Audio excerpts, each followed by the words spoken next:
नमस्कार, मैं हूं अजय कुमार और आप देख रहे हैं देश भर की बड़ी खबरों के साथ क्वेश्चन आवर में आज हम आपके सामने एक खास पेशकश लेकर आए हैं। ऐसा लग रहा है जैसे कि पूरे देश में बीफ के प्रतिबंध को लेकर बार बार अलग अलग टिप्पणियां सामने आ रही हैं। अगर देखा जाए तो समाजवादी पार्टी के नेता आजम खान ने जिन शब्दों का इस्तेमाल किया है, ऐसा लग रहा है जैसे कि पूरे देश में बीफ के प्रतिबंध को लेकर बार बार अलग अलग टिप्पणियां सामने आ रही हैं। अगर देखा जाए तो समाजवादी पार्टी के नेता आजम खान ने जिन शब्दों का इस्तेमाल किया है, ऐसा लगता है जैसे कि आग में घी डालने का काम कर रहे हैं आजम खान। अब बीफ प्रतिबंध को लेकर उन्होंने बाबरी मस्जिद का नाम भी घसीट लिया है। इसके साथ साथ राजनीति भी जबरदस्त तरीके से हावी होती दिखाई दे रही है। यहां तक कि बिहार के विधानसभा चुनाव में भी बीफ प्रतिबंध को लेकर एक अलग ध्वनि बनती चली जा रही है। क्या वाकई में हमारे देश में बीफ को लेकर सही धारणाएं हैं या दरअसल इस शब्द का इस्तेमाल कर राजनीति की दुकान को चमकाया जा रहा है? आइए सबसे पहले एक छोटी रिपोर्ट आपके सामने पेश करते हैं, उसके बाद एक विस्तृत चर्चा करेंगे। बीफ का मतलब क्या गौमांस होता है? और अगर गौमांस पर प्रतिबंध हमारे देश के अधिकतर राज्यों में है तो फिर यह राजनीति किस बात पर हो रही है? ये बीफ पर प्रतिबंध क्या वाकई में गौमांस प्रतिबंध के समतुल्य है? और अगर नहीं तो फिर हमें और आपको बेवकूफ बनाने की कोशिश क्यों हो रही है? इस पर करेंगे विस्तृत चर्चा, लेकिन सबसे पहले ये रिपोर्ट।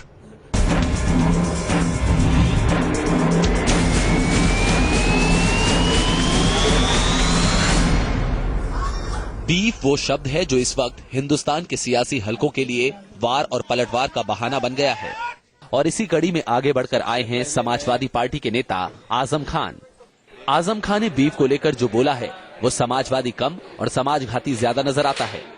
आजम खान ने पहले एक सार्वजनिक खत लिखा। जरा गौर से देखिए कैसे खान साहब ने अपने सियासी इरादों को सफाई से गोमांस के बहाने पर्दे के पीछे छिपाया और बंदूक चलाई जस्टिस काटजू के बयान के कंधे पर रखकर। गोमांस पर जस्टिस काटजू का ये वक्तव्य बनारस में उस वक्त दिया गया जब बनारस हिंदू विश्वविद्यालय में आयोजित एक सेमिनार में वो भाग लेने जा रहे थे। लेकिन धर्म नगरी के इस सेमिनार में जहां न केवल गोभक्त मौजूद थे बल्कि वो मोदी भक्त भी थे जो गुलाबी क्रांति लाकर मुल्क में मिस्र जैसे हालात पैदा करना चाहते हैं। लेकिन किसी की हिम्मत नहीं हुई कि जस्टिस काटजू का विरोध कर सके। ऐसा सिर्फ इसलिए हुआ क्योंकि गोमांस खाने की बात कहने वाला और उसका समर्थन करने वाला कोई गरीब मुसलमान नहीं था। देखा आपने, आजम खान साहब बात जस्टिस काटजू की कर रहे थे, लेकिन अपने मुद्दे को उन्होंने गरीब मुसलमान से किस खूबी से जोड़ा, इस चिट्ठी के आगे का मजमून भी पढ़ लीजिए। आजम खान ने अपने खत में आगे लिखा, मैं पुनः कहना चाहता हूं कि ये हर गोभक्त की जिम्मेदारी है कि आज के बाद किसी 5 सितारा होटल के मेनू में बीफ के गोश्त की कीमत ना लिखी जाए, और अगर लिखी जाए तो ऐसे सभी 5 सितारा होटलों की ईंट से ईंट उसी तरह बजा दी जाए जैसे बाबरी मस्जिद की ईंट से ईंट बजाई गई थी। फिर एक बार मुद्दा था बीफ, लेकिन आजम खान के खत ने दूसरे हिस्से में जिक्र किया बाबरी मस्जिद का, जो थोड़ा समझ से परे नजर आता है। क्या आजम खान अपने इस मुद्दे के जरिए राजनीति की रोटियां सेक रहे हैं? ये चिट्ठी यूनाइटेड नेशंस को हम भेज रहे हैं, हमने मिलने का समय मांगा है। आजम खान ने एक कदम आगे बढ़कर दादरी मामले को संयुक्त राष्ट्र तक ले जाने का भी ऐलान कर दिया। यूनाइटेड नेशंस इसीलिए बना था कि दुनिया के मानवीय अधिकारों का हनन न हो और दुनिया को कानून और मानवता की निगाह से एक साथ देखा जा सके। मैंने इसमें यही कहा है कि मानवीय अधिकारों का हनन हो रहा है, मुसलमान बहुत खौफजदा हैं, सिर्फ गुमान की बुनियाद पर उन्हें मारा जा रहा है, दहशत के माहौल में वो जी रहे हैं। ऐसे बयानों के पीछे आजम खान के इरादे क्या हैं? इसका जवाब वही बेहतर दे सकते हैं, लेकिन एक बड़ा तथ्य आज इस बहस से गायब है। तथ्य बीफ और गोमांस का है। बीफ दरअसल गोमांस नहीं है, बल्कि बीफ भैंस और उसके जैसे दूसरे जानवरों का मीट होता है। दुनिया भर में जहां जहां बीफ खाया जाता है उसमें बड़ी तादाद भैंस, भैंसे, हिरण या फिर चिंकारा जैसे जानवरों का मांस होता है। सियासत के कुछ हलके मुसलमानों और गोमांस को जोड़कर बयान दे रहे हैं, लेकिन ये कम ही लोग जानते हैं कि मुसलमानों के पवित्र ग्रंथ हदीस में गोमांस को खाना गलत बताया गया है। हदीस में लिखा गया है कि रसूल अल्लाह ने फरमाया है कि गाय का दूध शिफा है और घी दवा और उसका मांस भयंकर मर्ज है। इतना ही नहीं, 2008 में दारुल उलूम देवबंद ने भी फतवा जारी किया कि गौहत्या नहीं करनी चाहिए। हमारे यहाँ बहुत पुराना फतवा है आयतुल्लाह शिराजी साहब का, और उन्होंने कहा है कि गाय का गोश्त जहाँ काटना खाना सब हराम है। हमारे हराम तक के कहा है, क्योंकि उससे किसी के जज्बात मजरूह होते हैं, उसको कोई मानता है, इसलिए कि मजहब के अंदर जानवरों की भी एक अहमियत है। बात अगर देश की करें तो देश के 18 राज्यों में गौवध पर पूरी तरह रोक है, तो 10 राज्य ऐसे हैं जहां गौमांस खाने पर रोक नहीं है। ये तथ्य बताने के लिए काफी है कि जिस बीफ के नाम पर सियासत हो रही है, दरअसल उसका गौमांस से कोई बड़ा जुड़ाव नहीं है। साथ ही देश के अधिकतर हिस्सों में गौमांस प्रतिबंधित है। ऐसे में बड़ा सवाल ये है कि आखिर जिस चीज का वजूद ही नहीं है, उसे लेकर समाज के बीच खाई बढ़ाने का मकसद क्या है। Team news nation. तो देखा आपने, जिस बीफ को लेकर और जिस बीफ प्रतिबंध को लेकर राजनीति इतने बड़े पैमाने पर हो रही है, सबसे बड़ी बात यह है कि गौमांस को लेकर या गौ हत्या 19 राज्यों में, हमारे तमाम राज्यों में से 19 राज्यों में लागू है। बाकी राज्यों के पास भी ये अधिकार है कि अगर वो चाहें तो गौमांस पर प्रतिबंध लगा सकते हैं। लेकिन आज बीफ पर जबरदस्त तरीके से राजनीति हो रही है और आइए इसी पर चर्चा करते हैं कि आखिरकार इसकी जरूरत क्या है। क्या ये समाज को बांटने का एक नया तरीका नहीं है जो राजनीतिज्ञ इस्तेमाल कर रहे हैं? हमारे साथ मौजूद हैं महामंडलेश्वर नवल किशोर जी, हमारे साथ विनोद बंसल साहब मौजूद हैं बीएचपी से, हमारे साथ अतुल हुसैन दहलवी साहब हैं, हमारे साथ डॉक्टर फहीम बेग साहब हैं, हमारे साथ आचार्य विवेक विराट हैं, समाजवादी पार्टी से आशु मलिक जी हमारे साथ मौजूद हैं, कांग्रेस से पीएल पुनिया साहब और भारतीय जनता पार्टी से अनिल बर्नूली जी हमारे साथ हैं और कुछ देर में मौलाना अंसार रजा साहब भी हमारे साथ जुड़ेंगे। आप सबों का स्वागत है। सबसे पहले नवल किशोर जी, मैं आप ही से जानना चाहता हूं, जरा हमें बताइए कि आखिरकार ये जो पूरा एक बवेला मचा हुआ है जिसमें गौमांस प्रतिबंध को लेकर इतनी बातें हो रही हैं, ये एक सरकारी अध्यादेश का बस एक मामला है, उससे आगे कहीं भी नहीं। गौमांस प्रतिबंध 19 राज्यों में है, उसके बावजूद जो आज हो रहा है कि एक गौमांस या गौ हत्या की अफवाह उड़ती है, एक व्यक्ति की जान चली जाती है, उसके बाद अब संयुक्त राष्ट्र तक जाने की बात हो रही है। क्या वाकई इसकी आवश्यकता है? देखिए, गौ की जहां तक रक्षा की बात है, समाज को जागरूक करना और सबकी रक्षा, गौ माता की रक्षा करना हम सबका दायित्व बनता है, कर्तव्य बनता है। अभी आपकी रिपोर्ट में दिखाया गया कि अन्य धर्मावलंबी जो उनका धार्मिक ग्रंथ है वहां भी मना है खाना, क्योंकि गौ माता का जो दूध है वो अमृत का काम करता है। छोटे से बच्चे को आप गौ माता का दूध पिलाएंगे, उसके रोग ठीक हो जाते हैं। बिल्कुल। तो मुझे लगता है भारत में कोई पूजा पद्धति को मानता हो ना मानता हो, गौ माता को सब मानते हैं। और ये भी आपको स्वीकार करना पड़ेगा, दिल्ली में आप जाइए रात को 2 बजे के बाद, एक एक ट्रक में अजय जी 80-80, 90-90 गाय। अभी एक पर्यटक बस पकड़ी गई, उसमें 60 गायें बस में पड़ी हुई थी, सीट निकाली गई थी, बस में बंधी हुई गाय पड़ी थी। तो हत्या भी हो रही है। तो जो लोग हत्या कर रहे हैं उनकी निंदा करना पड़ेगी, परंतु जो रक्षा कर रहे हैं गौ पालन करने उनकी प्रशंसा भी करना आपके पड़ेगी। हिसाब से क्या ये सरकारी अमले की लापरवाही नहीं है? दिल्ली में प्रतिबंधित है, जैसा कि मैंने आपसे बताया, दिल्ली में प्रतिबंधित है, उत्तर प्रदेश में प्रतिबंधित है, ऐसे 19 राज्य हैं। खास करके वो जिन राज्यों में प्रतिबंध नहीं है वो दरअसल उत्तर पूर्व के 7 राज्य हैं। नहीं, कानून तो कई बने हैं, कानून को प्रतिबंधित कितना किया जाता है, उसको क्रियान्वित कितना किया जा रहा है, उसका पालन कितना हो जा रहा है, उसकी आवश्यकता है ना जी। तो पालन तो नहीं हो रहा। यहीं पर जो आप बता रहे हैं घटना घटी उसको है तो वही मुख्य रूप से गाय पूरा का पूरा मामला सरकारी अमले की लापरवाही का है। अगर देखा जाए, अगर वाकई में गौ हत्या इस देश में हो रही है, जिसके आंकड़े हैं, क्योंकि अगर देखा जाए तो 1947 में अगर पशुओं की तुलना के हिसाब से देखें 55% अगर गाय भैंस जोड़े जाए तो उसमें गाय थी, जो आज घटकर 37% हो चुकी है। संख्या घट रही है, लेकिन इसके लिए जिम्मेदार सरकार है ना। देखिए, पहली चीज तो है जी, सबसे अहम तरीन चीज है कि हम एक ऐसे शब्द पर लड़ रहे हैं जिसका जो शब्द हमारे यहाँ था ही नहीं, बीफ जी, लैटिन वर्ड था जो आपने अपनी रिपोर्ट में कहा, जिसका कहीं से दूर तक गाय गौ मास से कोई संबंध नहीं है। इवन पाकिस्तान जैसे मुल्क में भी जब कुर्बानी होती तो गाय नहीं बल्कि बैल कहा जाता है, गाय की कुर्बानी वहां भी नहीं होती। तीसरी अहम तरीन चीज हमको समझने की जरूरत है कि मुगलों से लेकर आज तक जितनी मुस्लिम सरकारें रही, यानी निजाम हैदराबाद हो, नवाब भोपाल हो, नवाब साहब टोंक हो या खुद कश्मीर की सरकारें हों, कहीं पर भी गाय के गोश्त की इजाजत नहीं दी गई थी। अब सवाल ये है कि सरकारों की क्या जिम्मेदारी, जो नवल जी कह रहे हैं बिल्कुल सही कह रहे हैं, मैं मानता हूं कहीं ना कहीं पकड़ी जाती हैं। हमारा कहना है जिस तरीके से जो लोग पकड़ के ला रहे हैं उनको सजा मिलनी चाहिए, जिन लोगों से खरीद के ला रहे हैं वो लोग कभी सामने नहीं आते, पहली चीज। दूसरी चीज ये कि सरकार बहुमत की सरकार है, और आज बड़ी दिलचस्प बात यह और एक बड़ी मुझको समझता हूं शर्मनाक बात भी, जो मैं समझता हूं अगर साक्षी महाराज आपका चैनल जरूर देख रहे होंगे, संगीत सोम भी देख रहे होंगे, विश्व भर के अंदर 3 गोश्त सबसे ज्यादा खाए जाते हैं, जिसके अंदर बीफ दूसरे नंबर पे आता है।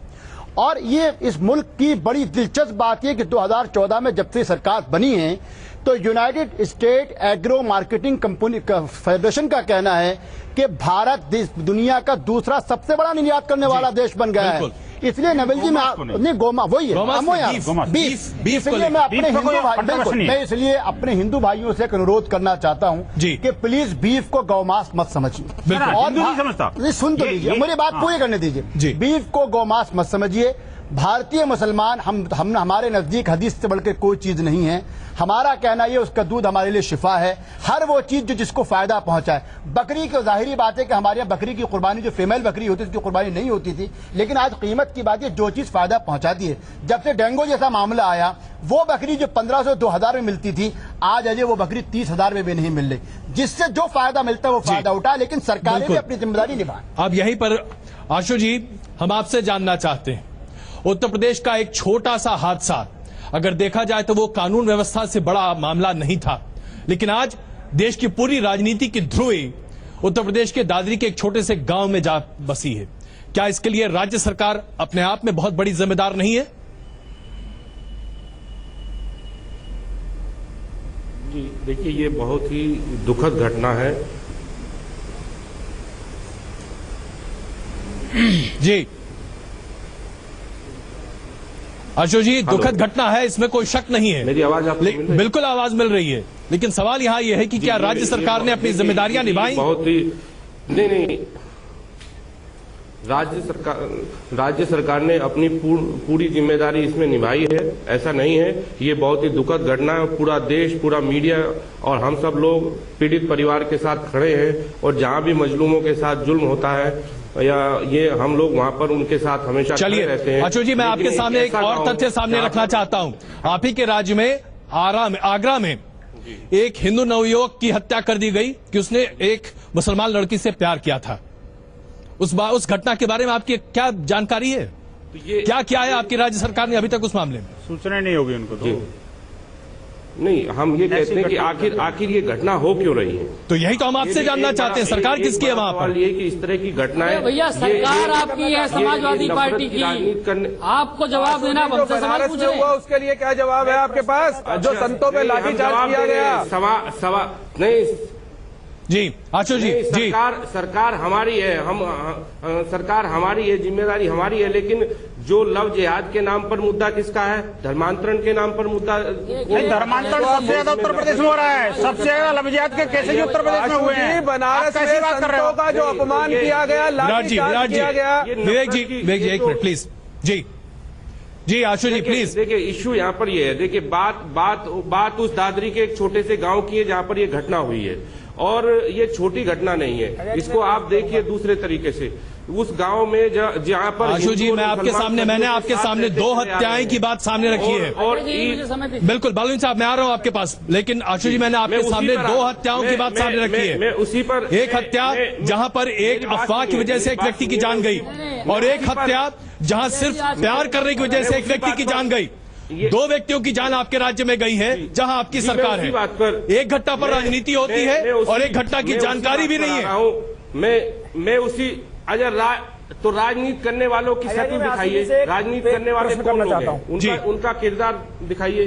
अजय जी, बलूनी साहब देखिए अजय जी, आज का जो सबसे महत्वपूर्ण बात है, आज उत्तर प्रदेश सरकार के एक बड़े कैबिनेट मंत्री का बयान आया है, जो यूनाइटेड नेशंस को उन्होंने पत्र लिखा है। जी आज जो काम नवाज शरीफ नहीं कर पाए, जो काम परवेज मुशर्रफ नहीं कर पाए, वो काम आज आजम खान ने कर दिया। आजम खान के ऊपर देशद्रोह का मुकदमा चलना चाहिए। आज अखिलेश यादव को तुरंत अविलंब आजम खान को अपने मंत्रिमंडल से हटाना चाहिए। आजम खान देशद्रोही है, जो आज उन्होंने काम किया है यूनाइटेड नेशंस वाला, ये कदापि स्वीकार नहीं किया जा सकता। उत्तर प्रदेश के अंदर समाजवादी पार्टी की सरकार है, इनका लॉ एंड ऑर्डर फेल हो गया, उसके लिए यूनाइटेड नेशंस को पत्र लिखा जा रहा है। बड़ा शर्मनाक है। जो समाजवादी पार्टी के जो प्रवक्ता बैठे उनको इस पर माफी मांगनी चाहिए और तुरंत देशद्रोह का मुकदमा दर्ज करना चाहिए। क्या कहेंगे आप? नहीं, आप देश तोड़ने की राजनीति करते हैं। आपने आशु जी, क्या बात है? आप उनका बयान के पक्ष में क्या? आप लोगों के अजय जी, आप उनके आशु जी, मुझे लगता है कि आज जरूरत इस बात की है कि आप जनता की आवाज सुने। मैं आज कुछ लोगों से आप बात कर रहा हूँ। ये जो चिट्ठी लिखी गई है, क्या इससे वाकई में देश की स्थिति अंतर्राष्ट्रीय स्तर पर अच्छी हो जाएगी? इससे जो चिट्ठी लिखी है बिल्कुल गलत लिखी गई है और इसको तुरंत प्रकाश कर देना चाहिए मंत्रिमंडल से। आप क्या कहते हैं साहब? जी बताइए, आगे आइए। चिट्ठी जो गलत लिखी गई है और ये आजम खान जी और ये ओवैसी जी जो वहाँ पे जा रहे हैं लोगों को जो है ये गलत संदेश है, क्योंकि हिंदू और मुसलमान आज भी जो है वहाँ पे प्यार मोहब्बत से रहते हैं, पर लेकिन इन दोनों का जाना वहाँ पे गलत है, क्योंकि इससे जो है लोगों में गलत संदेश जाएगा। बिल्कुल, आप क्या कहते हैं साहब? जी, भिसाड़ा की जो घटना हुई है उसमें जब मुख्यमंत्री के पास परिवार जाता है, आज आजम खान फिर दोबारा नोएडा में क्यों आए हैं जब कल मुख्यमंत्री से मिल रही है और वहाँ लोगों से मिल रही है? बिल्कुल, आप क्या कहते हैं साहब? जी, भिसाड़ा की जो घटना हुई है उसमें जब मुख्यमंत्री के पास परिवार जाता है, आज आजम खान फिर दोबारा नोएडा में क्यों आए हैं जब कल मुख्यमंत्री से मिल रही है और वहाँ लोगों से मिल रही है? बताइए आशु जी, कोई जवाब है आपके पास? बहुत सा सवाल है। आज वो नोएडा में, मेरे पास ये जानकारी नहीं है, लेकिन वो नोएडा में पीड़ित परिवार से नहीं, वो जो लड़का हॉस्पिटल में भर्ती है उसको देखने उनको आना था। जवाब नहीं है आपके पास, क्योंकि राज्य सरकार के पास। बंसल साहब, सुनो, मैं आशु जी, मुझे दो घटनाओं पर जरा प्रकाश डालना है। सुनिए, सुनिए, सहारनपुर में 2 तारीख को गौवंश की तस्करी करने वाला ट्रक जो है, एक जाबाज सिपाही को, एन के त्यागी नाम का सिपाही था, और उसको रौंद करके चला जाता है, उसकी वहीं पर जो है ना शहीद हो जाता है। इसके अलावा उसकी सूचना नहीं होगी, मुझे पता है इसका। एक दूसरी बरेली के अंदर हुआ, बरेली के चौकी इंचार्ज एसआई मनोज मिश्रा को, जो फरीदपुर थाने में तैनात थे, 34 वर्ष के थे, वो गौवंश के लिए छापा मारने गए थे, उनको ऊपर गोली चला दी जाती है और वो वहीं शहीद हो जाते हैं। मुझे नहीं पता, आपकी सरकार को कुछ पता होगा। 45 लाख रुपए मुझे लगता है उनको भी देने के लिए जाना चाहिए, नहीं जाना चाहिए, थोड़ा सा अपने नैतिक दायित्व तो वो भी समझिए आप। और जो राज्य के अंदर बड़े पैमाने पर गौ हत्या हो रही है, बड़े पैमाने पर गौ तस्करी हो रही है, उसके लिए क्या कर रहे हैं आप, ये भी बताइए जरा। नहीं, जब आपको जानकारी है कि गौ तस्करी हो रही है, तो आप हमें जानकारी दीजिए ना कहाँ हो रही है। अच्छा, हमारी सरकार गौ तस्करी के मामले आते हैं, हमारी सरकार कार्रवाई करती है, हमारी सरकार कार्रवाई करती है। मैं यहाँ पर पुनिया साहब को भी शामिल करना चाहता हूँ। नहीं, आप बता रहे हैं ना कि गौ तस्करी हो रही है, सरकार बताइए कहाँ कार्रवाई नहीं की, सरकार ने हमेशा कार्रवाई की है। पुनिया साहब, पुनिया साहब, क्या आपको नहीं लगता आप तो देश को रोंद रहे हैं? आप तो पुनिया साहब, क्या आपको नहीं लगता कि उत्तर प्रदेश में आज जो राजनीति की बीज बोई जा रही है वो दरअसल लोगों की लाशों पर है, और ये बीफ प्रतिबंध या फिर गौमांस की हत्या ये बस बहाना है, इसके अलावा और कुछ नहीं। जो नफरत की राजनीति के बीच ये लोग बोल रहे हैं, उसी का नतीजा दादा है। कार्यकर्ता सुन लीजिए, और दूसरे धर्म को जानकारी भी नहीं है आपको, क्या हो गया आपको? वो आपका नागरिक था, आपका पुलिस का अधिकारी था, खिलवाड़ कर रहे हैं आप लोग। रिश्तेदार नहीं था, वो आपका अधिकारी था, वो पुलिस का ऐसा ही है, और गऊ की रक्षा करते करते मरा है। अजय जी, पुनिया साहब, एक लोगों के पास विकास मान जी प्लीज, एक मिनट, पुनिया साहब प्लीज, पुनिया साहब। अजय जी, ये बहुत स्पष्ट है कि जो बीफ और गोमांस दोनों में फर्क है जी, और ये भी स्पष्ट है कि ज्यादातर राज्यों में गो हत्या वो बैन है जी, और उसकी जानकारी अगर नहीं है तो सरकार को प्रचार करना चाहिए कि ये बैन है और इस तरह के कोई भी अपराध करेगा तो उसके दंड भुगतने होंगे। ये अपनी जगह सही है। आप ये मैं जानना चाहता हूं, आपने रखा है कार्यक्रम प्रश्न का जी, तो ये सिर्फ 2 साल के अंदर ये इनकी घटनाओं में वृद्धि क्यों हो रही है? जगह जगह पर भारतीय जनता पार्टी के द्वारा मैं बहुत ज्यादा पॉलिटिक्स इसमें नहीं लाना चाहता, मैं बहुत ज्यादा पॉलिटिक्स नहीं लाना चाहता। अरे बात सुनिए ना बंसल जी, बात सुनिए। ये जब से ये घटना हुई है, पहले क्यों इलेक्शन से पहले, और उन्होंने धर्म के आधार पर समाज को बांटा, और बाद में इन्होंने कहा कि इसको माहौल को बनाए रखिए, और ये माहौल बना के रखने का ये नतीजा है जगह जगह से।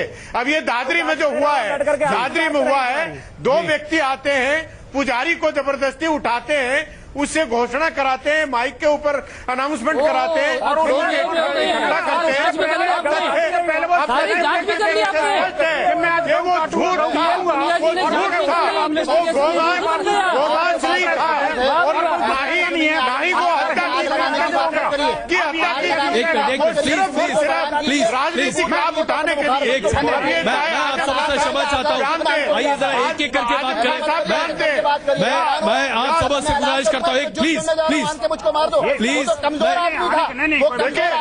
सभी का एक लक्ष्य है, उसका राजनीतिक लाभ उठाना। हम चाहे बात कर रहे हो, चाहे संगीत झूम बात कर रहे हो, चाहे आजम खान बात कर रहे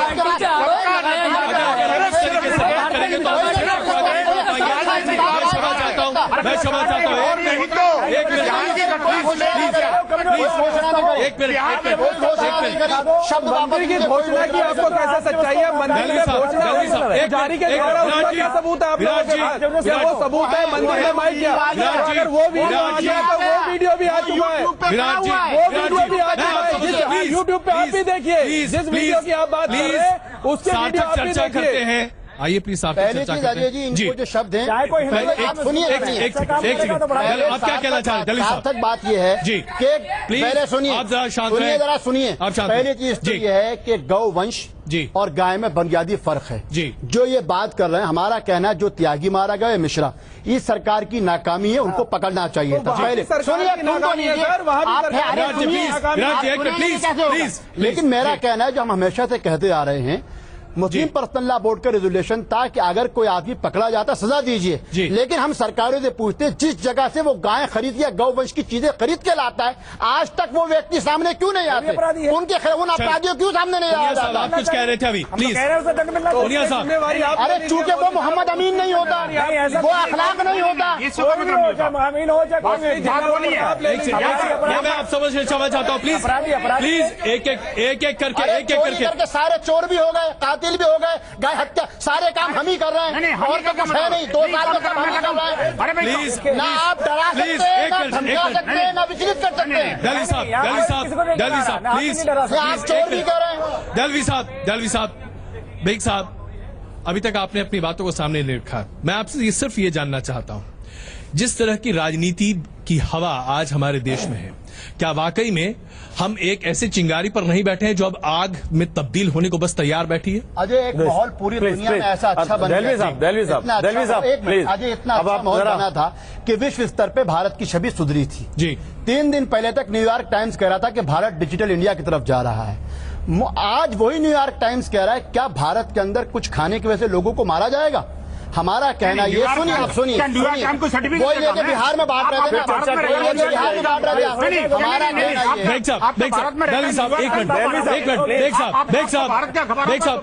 आपको ज्यादा विश्वास है ना, मैंने ये सवाल बेग साहब से पूछा। बेग साहब एक मिनट, बंसल साहब एक मिनट प्लीज। बेग साहब, नफरतों की बारिश होने लगी है, मेरे देश को बांटने की साजिश होने लगी है।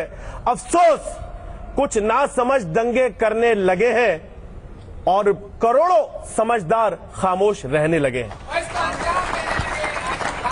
मैं ये पूछना चाहता हूं, क्या सिर्फ सियासत हिंदू धर्म और मुस्लिम धर्म पे होगी? क्या आपको याद है संगीत प्लीज आप लोग से गुजारिश करता हूँ, सुनिए प्लीज। मैं ये पूछना चाहता हूं, मैं आपसे गुजारिश कर रहा हूँ, प्लीज चुप रहिए।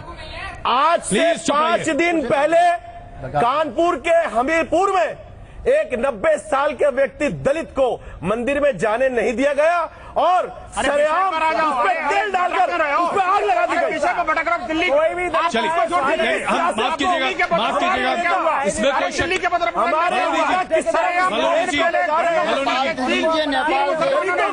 हिंदू युवक को कत्ल कर दिया। प्लीज हम लोग देश से भटक रहे हैं, प्लीज। बेग साहब, इस तरीके से हम चर्चा नहीं कर पाएंगे, प्लीज। बलूनी साहब, आप कुछ कह रहे थे, बलूनी साहब। अजय जी देखिए अजय जी, अभी देखिए इस तरह से चर्चा नहीं होगी जिस तरह से चल रहा है। अजय जी देखिए, आराम से सब लोग अपना अपना पक्ष रखें तो कोई अच्छी बात निकल के आएगी, सार्थक बात निकल के आएगी। अभी देखिए पीएल पुनिया जी ने भारतीय जनता पार्टी से कुछ सवाल किए, तो कृपया करके मुझे ये चिल्ला पाओ के अलावा भी मुझे समय मिलना चाहिए कि मैं उनका रिस्पॉन्ड कर पाऊं, उनका जवाब दे पाऊं। और कुछ अभी लोगों देखिए, आप देखिए अभी इन्होंने कहा कि जब से भाजपा की सरकार आई है तब से ऐसा क्यों हो रहा है। क्या पुनिया जी ने बताया नहीं कि भागलपुर के दंगे में क्या उसमें क्या रोल था? क्या सिख दंगों में 1984 के दंगों की उन्होंने बात नहीं की? सुनिए एक मिनट समय अभी मुजफ्फरनगर नहीं टालने का उदाहरण नहीं सुनिए, मुजफ्फरनगर का दंगा हुआ, सुनिए 2 साल में क्या मुझे बोलने दीजिए, पिछले 2 साल से अरे सुनिए पुनिया जी रखिए, मैं बताता हूँ 2 साल की कहानी। अरे आप रुकिए तो सही, खराब कर दिया 2 साल की कहानी आपकी बताऊंगा मैं। क्या बात कर रहे हैं आप क्या बात कर रहे हैं अजय जी? ये बीच में बोलेंगे अच्छी बात नहीं है। पुनिया साहब मैं आपको अगर आप ऐसा करेंगे मैं भी 2 मिनट इनकी बात सुन लीजिए। चलिए, भागलपुर के दंगे और सिख के दंगों पर बहुत चर्चा हो चुकी। बलूनी साहब, मैं सिर्फ आज के मुद्दे पर बात करना चाहता हूँ। आज का मुद्दा सिर्फ एक है और वो ये कि पिछले कम से कम 6 महीने से गौ मांस प्रतिबंध को लेकर एक अलग तरह की राजनीति हमारे देश में हो रही है। ये क्या है भाई?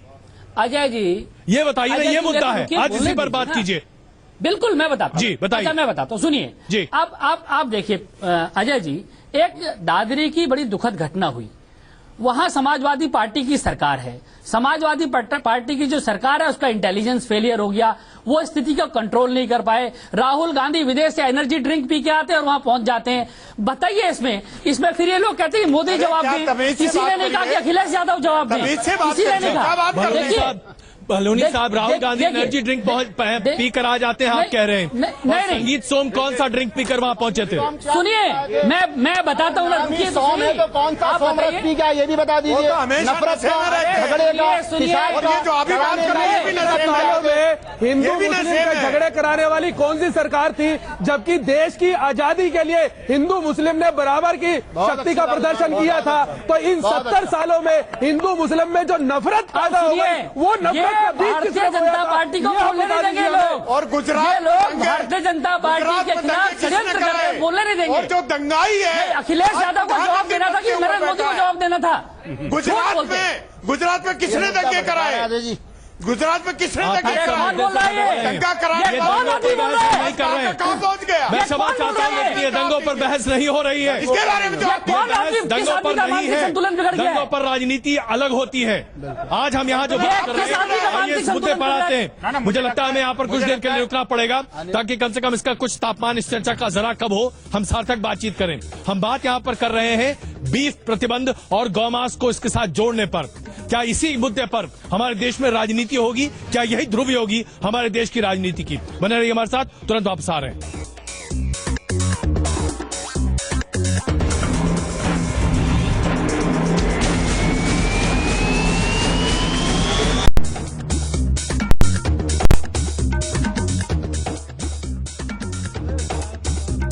आप देख रहे हैं हमारी आज ये खास पेशकश क्वेश्चन आवर में, जहां हम चर्चा इस बात पर कर रहे हैं कि क्या हमारे देश की राजनीति बीफ के प्रतिबंध पर ही केंद्रित होती दिखाई दे रही है। सबसे बड़ी बात तो यह है कि जब आप बीफ शब्द का इस्तेमाल करते हैं तो बीफ शब्द के भीतर गौमांस को नहीं जोड़ा जा सकता। ये 2 अलग अलग चीजें हैं। गौमांस आमतौर पर बीफ की श्रेणी में नहीं जोड़ा जाता। बीफ दरअसल भैंस या बाकी अन्य चौपायों का मीट माना जाता है, लेकिन ऐसा लग रहा है जैसे कि आज बीफ शब्द को गौमांस से जोड़कर देखा जा रहा है। एक बहुत बड़ा एक्सपोर्ट इंडस्ट्री, उस पर बहुत बड़ी प्रतिबंध लगाने की बात की जा रही है। यह अपने आप में एक अभूतपूर्व स्थिति है और इसे लेकर संयुक्त राष्ट्र तक पहुंचने की बात कर रहे हैं आजम खान। वाकई में जो काम पाकिस्तान नहीं कर रहा, कम से कम हमारे देश के राजनीतिज्ञ जरूर करते दिखाई दे रहे हैं। इससे पहले की चर्चा को आगे बढ़ाएं, एक छोटी रिपोर्ट और देखिए।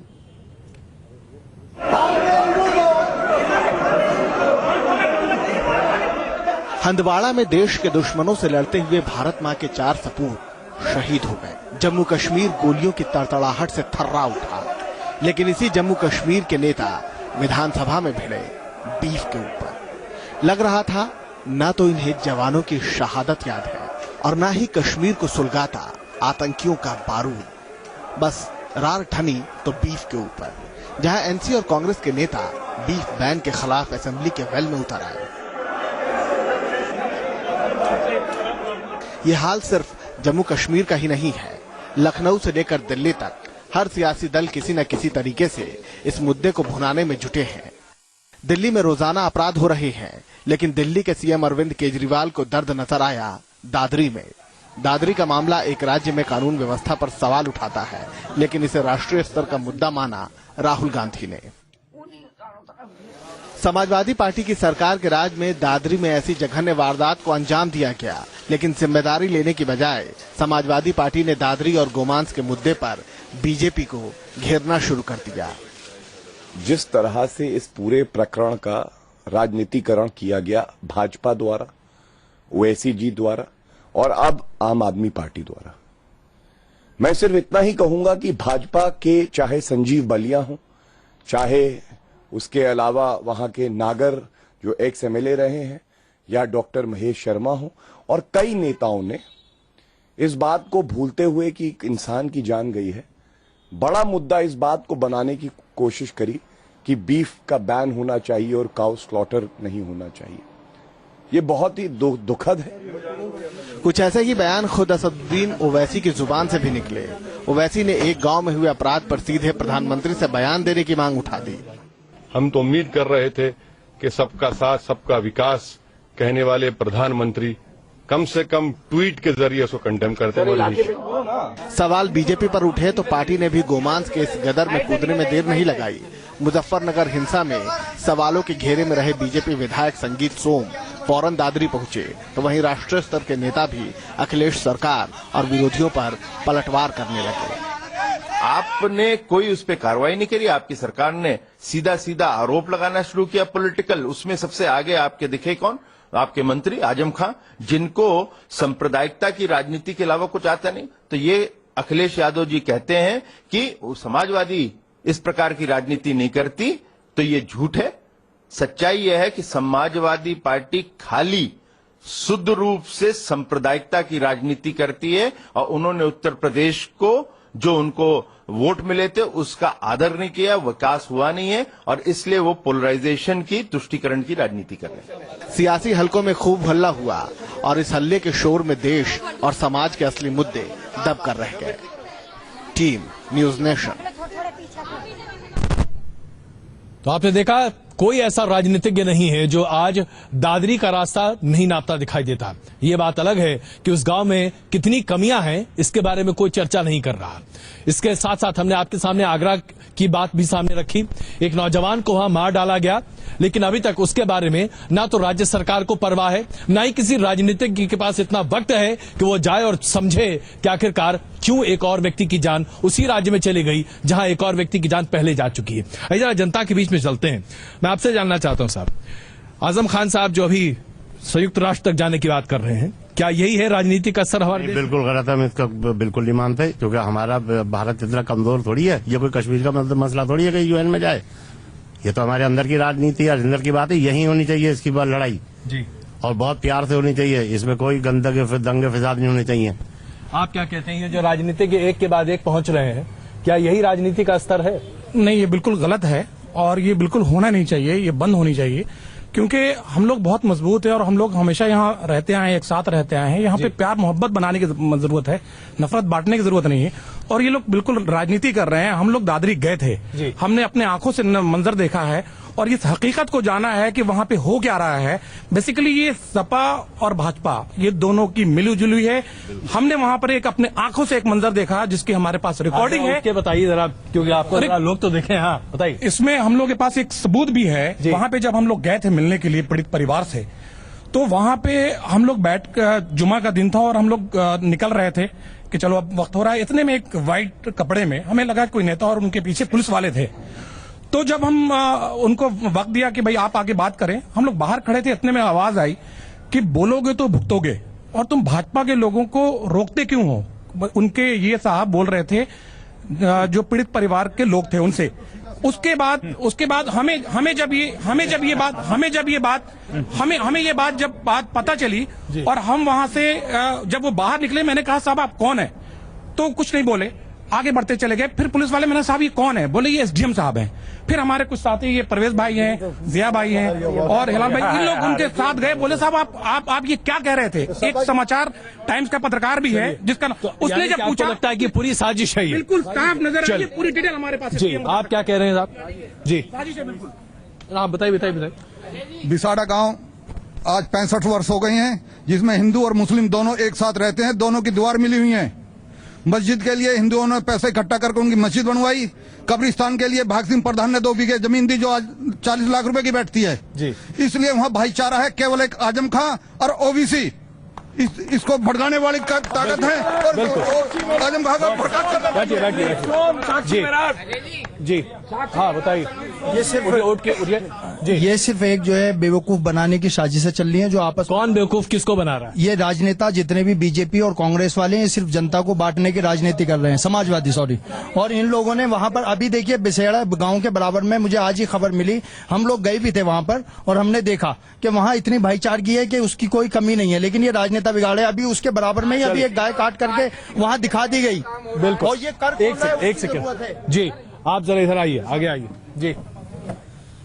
सर ये सारा राजनीतिक खेल चल रहा है, हिंदू मुस्लिम को आपस में लड़ाया जा रहा है, सिर्फ बीफ के नाम पे बांटा जा रहा है, सिर्फ वोट खींचने। अगले साल इलेक्शन आ रहे हैं यूपी के अंदर, तो भाईचारा बिगाड़ने की वजह से भाजपा और ये जनसंघ लोग वाले इस माहौल को बिगाड़ने की कोशिश कर रहे हैं। और इसमें सपा एक सेकंड, बलोनी साहब और आशु जी, आप दोनों का नाम लेकर यहाँ पर कम से कम जो लोग मौजूद हैं वो सीधे तौर पर कह रहे हैं कि आप दोनों पार्टियां उत्तर प्रदेश में ये उन्माद फैलाने की कोशिश कर रही है, जिसमें अब देश की जनता भी बढ़ती दिख रही है। बलोनी साहब, सबसे पहले आप देखिए अजय जी, मैं ये कहना चाहता हूं, अगर मान लीजिए कोई आदमी गलत फहमियां फैला रहा है, कोई आदमी इस तरह की अफवाहें फैला रहा है, कोई उत्तर प्रदेश का राज्य का माहौल खराब करना चाहता है, तो उत्तर प्रदेश के अंदर सरकार क्या कर रही है? हम कहते हैं जो माहौल खराब कर रहा है उस पर सजा हो, कार्रवाई हो। वो किसका आदमी है इससे मतलब नहीं है, कौन सी पार्टी से जुड़ा ये मतलब नहीं है। लेकिन अगर जो भी माहौल खराब कर रहा है, समाजवादी पार्टी की सरकार है, अखिलेश यादव मुख्यमंत्री है, उसके ऊपर कार्रवाई करें, निश्चित तौर पर हम सरकार का साथ देंगे। लेकिन महत्वपूर्ण बात आपने कही और बहुत ही अच्छी बात है। आशु जी प्लीज एक मिनट। आशु जी, राज्य सरकार के पास पूरा अधिकार है, कानून व्यवस्था आपके हाथ में है। जिन लोगों को आपको लगता है कि जिम्मेदारी उठा के जेल में भर दीजिए, कौन रोकता है आपको? जी देखिए, मैं कहना चाहता हूं कि नफरत की आग भड़की है हर तरफ।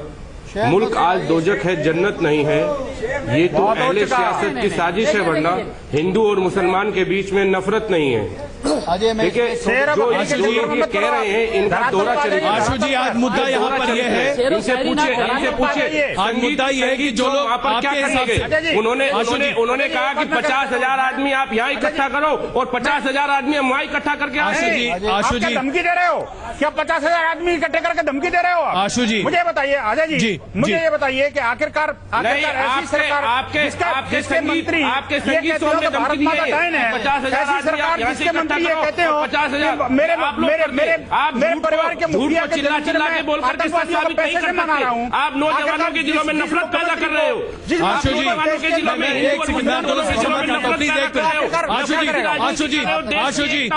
आशु जी प्लीज, हमें भाषण नहीं चाहिए। तोड़िए, मैं क्षमा चाहता हूँ आपसे, भाषण देने के लिए मंच नहीं है ये। बिल्कुल, सिर्फ इतना बता दीजिए, राज्य सरकार के पास पूरा अधिकार है कि आप चाहे तो उन तमाम लोगों को गिरफ्तार कर सकते हैं। 6 लोगों की गिरफ्तारी के बाद 2 और गिरफ्तारी, यानी 8। सुनिए तो सही साहब, सवाल तो सुनिए। 8 लोगों के अलावा आपने और किसको गिरफ्तार किया? अरे कम से कौन है वो जो अफवाह फैला रहा है? पुलिस कर्मियों को गिरफ्तार किए जा चुके हैं, उसके अलावा बताइए। बाकी लोगों को गिरफ्तार किया जाएगा और उन पर सरकार न्याय दिला दो।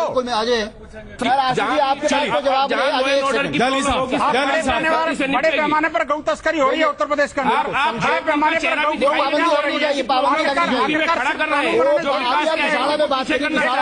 लेकिन मुझे पता है कि जो जिहादी मानसिकता का मंत्री वहाँ पर सत्ता में बैठा हुआ है,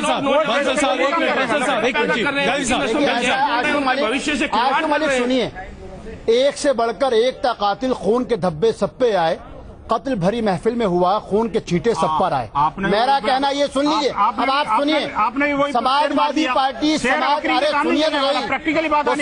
समाजवादी पार्टी की जो जिम्मेदारी है, समाजवादी पार्टी की पूरी जिम्मेदारी है, उसकी बुनियादी वजह ये है, अगर आजम खान साहब का ये बयान आया है, ये बयान निंदनीय है और भारत की स्वायत्ता और उसकी आजादी की विपरीत बात है। पहले चीज नहीं, इनको आप सुन तो लीजिए ना, आप करिएगा, अब आप सुनिए से सुनिए।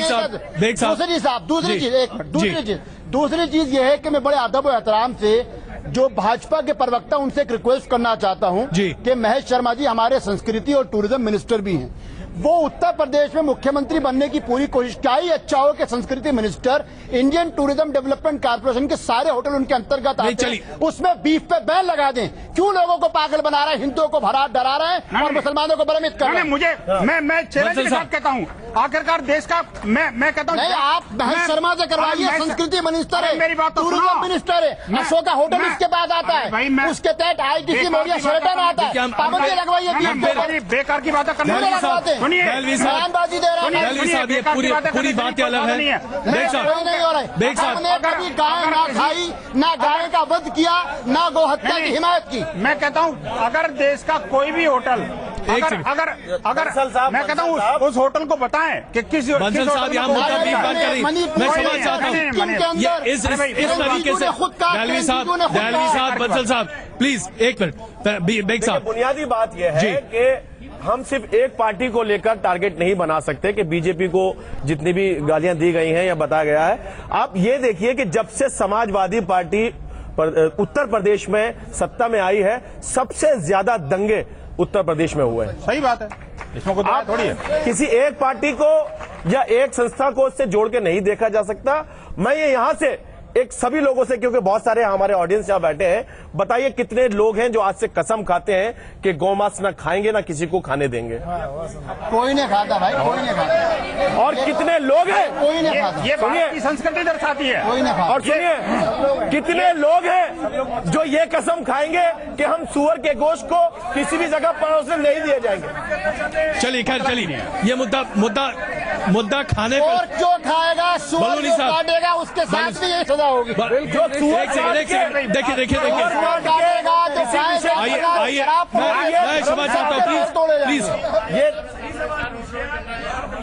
प्लीज हम नहीं खाते, प्लीज बैठिए, प्लीज हम नहीं खाते। मैं क्षमा चाहता हूँ, ये मुद्दा हम इस मुद्दे को भटकाए नहीं, प्लीज हम इस मुद्दे को भटकाए नहीं। हम यहाँ रुक रहे हैं कुछ देर के लिए। बलूनी साहब अपने जवाब के साथ तैयार रहिए, हम तुरंत वापस आ रहे हैं और ये जानने की कोशिश करेंगे कि आखिरकार क्या खान पान पर अब देश की राजनीति होती दिखाई देगी, यानी कि अब ये होता दिखाई देगा कि पहले गौमांस प्रतिबंध, उसके बाद सुअर प्रतिबंध। ये क्या वाकई में यही हमारे देश की नीति है, यही देश का भविष्य है?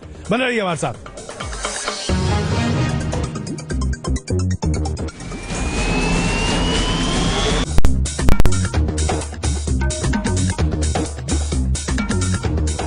ऐसा लग रहा है जैसे कि हम विकास के मुद्दे पर आज देश में बात करने को तैयार नहीं है। हम बात करने को तैयार हैं इस मुद्दे पर कि कौन क्या खाता दिखाई देगा। अब आप घास फूस खाएं, गाय भैंस खाएं या भगवान जाने क्या खाएं, लेकिन ऐसा लग रहा है कि हर कोई दूसरे की प्लेट पर नजर डाले बैठा है कि आप क्या कर रहे हैं। वाकई में कानून है, व्यवस्था है, सब कुछ है, लेकिन चर्चा यहां पर सिर्फ इसलिए हो रही है क्योंकि आज राजनीतिज्ञों ने इस मुद्दे को सबसे अहम बना दिया है। बलूनी साहब, आपकी पार्टी पर बार बार हर कोई ये आरोप लगा रहा है कि जब से मोदी सरकार आई है तब से ऐसा लग रहा है जैसे कि देश में बहस की दिशा और दशा दोनों सिर्फ हिंदुत्व पर आ गई है। क्या वाकई में यही स्थिति है? देखिए अजय जी, मुझे थोड़ा समय दीजिएगा और मैं चाहूंगा कोई इंटरप्ट ना करे इसमें। जी देखिए, अभी आपने सुना होगा कुछ समय पहले कलकत्ता से एक 75 साल की नन के साथ एक दुर्घटना हुई थी। उस जैसी वो दुर्घटना हुई, देश के जो सो कॉल्ड धर्मनिरपेक्ष लोग हैं उन्होंने कहा मोदी जी की सरकार आई है इस कारण ऐसा हो रहा है। उसके बाद आपको याद होगा कि मिसबा कादरी बंबई में थी, जिन्होंने अपने लैंडलॉर्ड को रेंट नहीं दिया था, उसके कारण उनको निकाल दिया गया। तो लोगों ने कहा कि मोदी जी की सरकार आ गई, वजीर आजम बन गए हैं, इसलिए ऐसा हो रहा है। जब पता लगा कि किराया नहीं दिया था तो सारे जो धर्मनिरपेक्षता के जितने लोग थे वो सब भाग गए, चद्दर ओढ़ के सो गए। तो ये लोग झूठ फैला रहे हैं। एक ऐसी सरकार आई है जो कि लंबे समय के लिए 5 साल की नई सरकार, लंबी सरकार है। लोग परेशान है, कांग्रेस के लोग परेशान है, समाजवादी लोग परेशान है, लालू प्रसाद यादव परेशान है। इसलिए इस तरह की किसी तरह का माहौल बनाने की कोशिश कर रहे हैं। लेकिन मैं जानता हूँ हिंदुस्तान की जनता सब जानती है, किसी तरह गुमराह नहीं होने वाली। हमारा एजेंडा विकास का, विकासवाद का है। बिल्कुल, ये लोग बिल्कुल। इतना फैलाएं, दहलवी साहब, इतना कुछ कराए, कोई फर्क नहीं। दहलवी साहब, दहलवी साहब, दहलवी साहब, एक मिनट प्लीज। यहाँ बहुत अच्छे लोग बैठे हैं, सज्जन लोग बैठे हैं। इन लोगों से आप जरूर पूछिए कि जो आजम खान ने कहा है कि क्या, ये बताइए। देखिए प्लीज, पूरी दुनिया आतंकवाद से ग्रसित है और सारे आतंकवादी कौन है? किस धर्म से सारे आतंकवादी आते हैं? मैं आप सबों से क्षमा चाहता हूँ। नाथूराम गोडसे को किसने मारा? नाथूराम गोडसे को किसने मारा? दहलवी साहब, दहलवी साहब, दहलवी साहब, दहलवी साहब, दहलवी साहब, ईरान में कौन है? दहलवी साहब, विराट जी, दहलवी साहब और विराट जी, राजीव गांधी को किसने मारा? मुझे लगता है कि आप, मैं क्षमा चाहता हूँ, मैं क्षमा चाहता हूँ, मैं क्षमा चाहता हूँ। प्लीज प्लीज विराट जी, विराट जी, विराट जी, अगर आप लोग, मैं क्षमा चाहता हूँ। क्या विराट जी, विराट जी, प्लीज प्लीज, दहलवी साहब, दहलवी साहब, विराट जी, विराट जी, मैं ये क्या, विराट जी, विराट जी, विराट जी, प्लीज प्लीज प्लीज, दहलवी साहब, दहलवी साहब, प्लीज, दहलवी साहब, प्लीज प्लीज, विराट जी, विराट जी, विराट जी, क्या है? प्लीज बहस करें हम लोग, ये क्या करें? दहलवी साहब, प्लीज प्लीज प्लीज प्लीज, एक मिनट। बिल्कुल बिल्कुल, आइए पुनिया साहब, पुनिया साहब, मैं वापस अपनी चर्चा पर आ रहा हूं। ऐसा क्यों है, ऐसा क्यों? सुन प्लीज, बैठिए आप लोग। मैं क्षमा चाहता हूं, लेकिन इस तरीके से बात नहीं हो सकती। यहां पर सबसे बड़ी बात यह है पुनिया साहब, पुनिया साहब, यहां सवाल यह है कि क्या इसी तरीके से हम राजनीति के आधार पर, धर्म के आधार पर देश को बांटते रहेंगे? क्या वाकई में यही अब स्थिति आ गई है? देखिए अजय जी, लोकसभा चुनाव से पहले पुनिया साहब ने फार्मूला रखा जी, आज ही मैं बता रहा हूं जी। लोकसभा चुनाव से पहले इन्होंने ये देश को सांप्रदायिक आधार पर बांटने का काम किया और इन्होंने देखा कि ये तो कामयाब हो गए। चाहे जितने वादे किए हों, चाहे विकास की बात की हो, चाहे वो काले धन के बारे में हो, चाहे किसानों के बारे में हो, चाहे नौजवानों के बारे में हो, ये सरकार कुछ नहीं कर पाई। तो केवल इनके पास यही एक तरीका बचा है कि इस देश को बांट के रखो, माहौल को गर्म करके रखो। तो और इसीलिए सरकार को 16 महीने हुए सरकार को, छोटा सा गांव है, छोटा सा गांव है और उसमें जिनके पीछे इस पूरी घटना के पीछे रहे 16 महीने की सरकार को अभी से आपने असफल करार दे दिया। क्या ये वाकई में अपने आप में उचित है? नहीं, असफल तो है ही है। कैसे? 1.5 साल हो गए हुए हैं, 1.5 साल हो गए तो कम से कम 10-15% तो होता काम। आप मुझे बताइए कि एक साहब मैं आखिरी टिप्पणी आपकी ले लूं, एक बताइए और कोई वादा पूरा किया हो? पूरी तरह से फेल हुई है सरकार और इसी के बहाने वो राहुल गांधी करेंगे वादा पूरा। मुझे लगता है कि आज वाकई में हमारी चर्चा सिर्फ आपस में बातचीत की वजह से बड़ी चढ़ती दिखी है, लेकिन मूल मुद्दे पर अगर हम वापस आए तो मूल मुद्दा बस यही है कि आज इस देश में बीफ को लेकर एक गलत धारणा है। गौमांस हमारे ज्यादातर राज्यों में प्रतिबंधित है और उसे लेकर देश में एक अलग जागरूकता है, लेकिन राजनीति इस तरह हावी है कि आज बीफ और गौमांस एक तरह से देखे जा रहे हैं और ये अपने आप में देश की जनता के साथ एक बड़ा धोखा है। क्वेश्चन आवर में आज के लिए बस इतना ही। आप सबों का बहुत धन्यवाद इस चर्चा में शामिल होने के लिए।